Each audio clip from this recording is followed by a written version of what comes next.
गौर हत्याकांड का 18 साल बाद सुप्रीम कोर्ट का फाइनल हंटिंग ऑर्डर, राजनीतिक गलियारों में मची हलचल।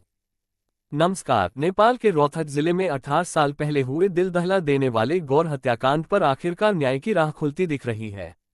सुप्रीम कोर्ट द्वारा जारी किए गए फाइनल हंटिंग ऑर्डर के पूरा पाठ सार्वजनिक होते ही नेपाल के राजनीतिक माहौल में जबरदस्त हलचल मच गई है।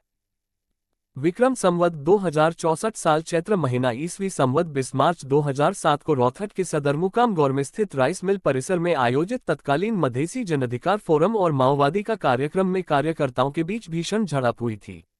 ये झड़प इतनी हिंसक थी कि 27 लोगों की मौत से पूरा इलाका लहूलुहान हो गई, जबकि दर्जनों गंभीर रूप से घायल हुए। ये घटना नेपाल के इतिहास की सबसे डरावनी राजनीतिक हिंसक घटनाओं में से एक मानी जाती है। लेकिन चौंकाने वाली बात यह है कि 18 साल लंबी अवधि में घटना के मुख्य दोषियों पर कोई ठोस कार्रवाई नहीं हुई। राजनीतिक संरक्षण, सत्ता का प्रभाव और जांच में लापरवाही, इन सब कारणों से यह मामला लगातार ठंडे बस्ते में पड़ता गया। पीड़ित परिवार न्याय के लिए दर दर भटके, लेकिन उन्हें सिर्फ निराशा ही हाथ लगी। अब सुप्रीम कोर्ट का ऐतिहासिक आदेश के बाद अब 2 गते भदौ 2082 को सर्वोच्च अदालत के न्यायाधीश हरिप्रसाद फुयाल और महेश शर्मा पौडेल की संयुक्त पीठ ने नेपाल पुलिस को बेहद कड़ा निर्देश देते हुए कहा है कि गौर हत्याकांड के दोषियों को तुरंत गिरफ्तार कर निष्पक्ष और गहन जांच शुरू की जाए। अदालत का यह आदेश न केवल ऐतिहासिक है बल्कि राजनीतिक हस्तक्षेप पर एक बड़ा प्रहार माना जा रहा है। आदेश में साफ कहा गया है कि राजनीतिक पहुंच या सत्ता का प्रभाव किसी भी आपराधिक आरोपी को बचा नहीं सकता। बात करें पीड़ित परिवार में न्याय की, तो आदेश के बाद नई उम्मीद नजर आ रही। पीड़ित का कहना है, सुप्रीम कोर्ट का पूरा आदेश सार्वजनिक होते ही 18 साल से न्याय की प्रतीक्षा कर रहे पीड़ित परिवारों में नई उम्मीद जग गई है।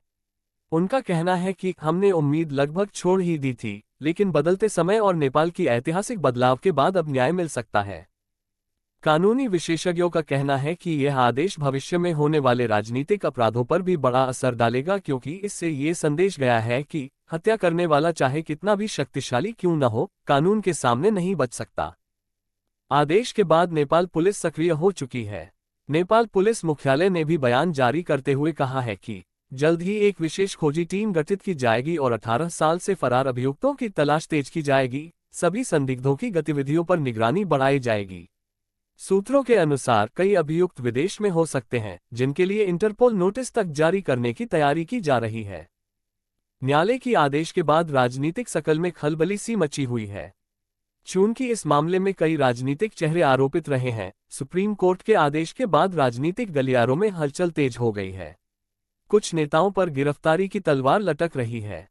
विश्लेषकों का मानना है कि यह फैसला नेपाल की राजनीति में नया मोड़ ला सकता है और इसे न्यायपालिका की बड़ी जीत के रूप में देखा जा रहा है। इस मामले में आपका क्या राय है, हमें कमेंट बॉक्स में जरूर बताएं। धन्यवाद।